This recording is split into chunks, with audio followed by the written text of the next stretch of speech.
Why philosophy? What is the point? Isn't philosophy an outdated armchair chess game for redundant wise men with fat cigars that have lost all sight of present-day issues?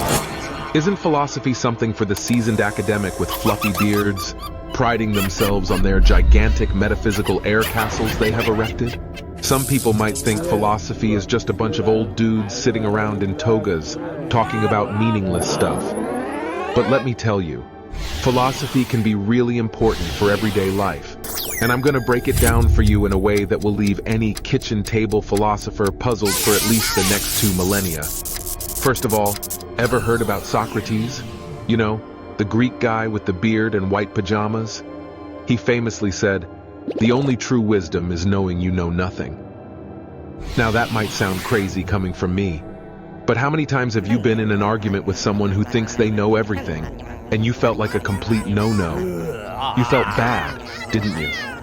Well, with a little Socrates on your sleeve, not anymore. Now that wasn't painful, was it? So you see, Socrates was on to something, and his philosophy has the power to change your life, and your wife. And what about Descartes?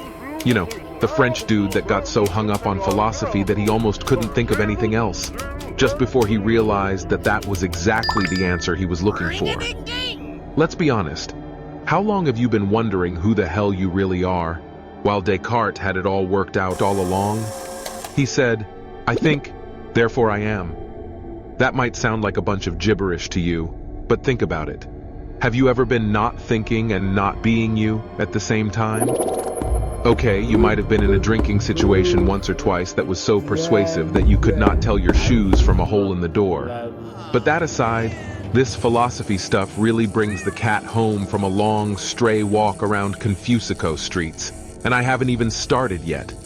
Have you seen in what kind of philosophy Wunderkammer you have landed? Behold, because I am pretty sure your mind is about to explode. Now let me tell you about Nietzsche. This geezer had some really good lines up his sleeves. Too bad he wasn't able to cash that in with the ladies, but nevertheless, he's got his place firmly secured in history. Nietzsche said, "That which does not kill us makes us stronger." I don't know about you, but I've been through some tough times in my life, and every time I came out stronger in my conviction to never get myself in that kind of trouble again. So, Nietzsche was right. The struggles we face in life can make us more determined to avoid any kind of excitement that might come our way. There you have it, folks. Philosophy might sound like a bunch of nonsense, but when you really think about it, it can save your marriage, make up for lost diplomas, and scare the chips out of all the dumbos that are flooding the internet with their easy slander nowadays. Philosophy is the art of thinking, and your thoughts are the wallpaper of your mental decorum.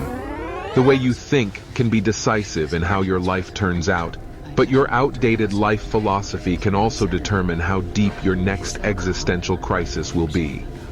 But when you challenge your gray matter and discover the hidden treasures of the great canon of human thought, you may find a way to release yourself from unnecessary worries and obsolete concerns. So take control of the noise that is living in your head and focus on philosophy and the art of thinking. And you may find yourself able to understand the mysterious stare of the neighbor's cat while cleaning up the backyard, fantasizing about new avenues to explore in your life.